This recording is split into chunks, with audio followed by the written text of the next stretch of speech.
تلفزيون ضربته بالدماغ. النشرة الغير كاذبة تأتيكم من قناة بيان ترول، وهذه أبرز العناوين.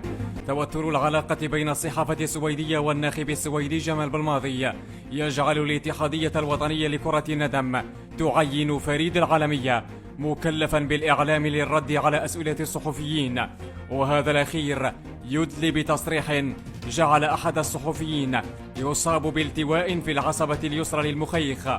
وبعدما أطلق الشان في بلاد الشان، بائعو البصل في السويد يفكرون جديا في دخول عالم الاستثمار في المجال الرياضي، وهذا بغية تطوير أندية الدارير ليج الجزائري المنحاز. وتتابعون في النشرة الاتحاد الإفريقي يعلن رسميا أن لمسة اليد في المغرب لا تحتسب لأنها مقدسة وتستعمل للتقبيل فقط. أهلا بكم إلى التفاصيل. بعد الحرب العالمية الثالثة بين الصحافة السويدية والناخب جمال بلماضي ومسلسلات طفي التليفون ولا ما نهدرش،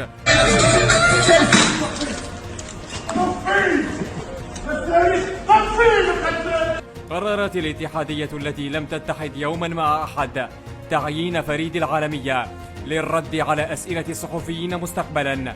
وبعد هذا التعيين أدلى فريد العالمية بتصريح لقناة بيان ترول جعل صحفي القناة يصاب بصعقة كهربائية في مخه، قائلا: مشكلة المنتخب الجزائري للسباحة أنه يضيع أهدافا كثيرة تحت السلة، لأن رباعي الدفاع لم يسبق له أن لعب في الهجوم، ولو يركز اللاعبون أكثر في امتحاناتهم في المدارس لما أضاعوا أهدافا في مباريات التدريبات. ولا يمكن أن نلعب بخطة حربية لأن الأزمة الروسية الأوكرانية لم تحل بعد.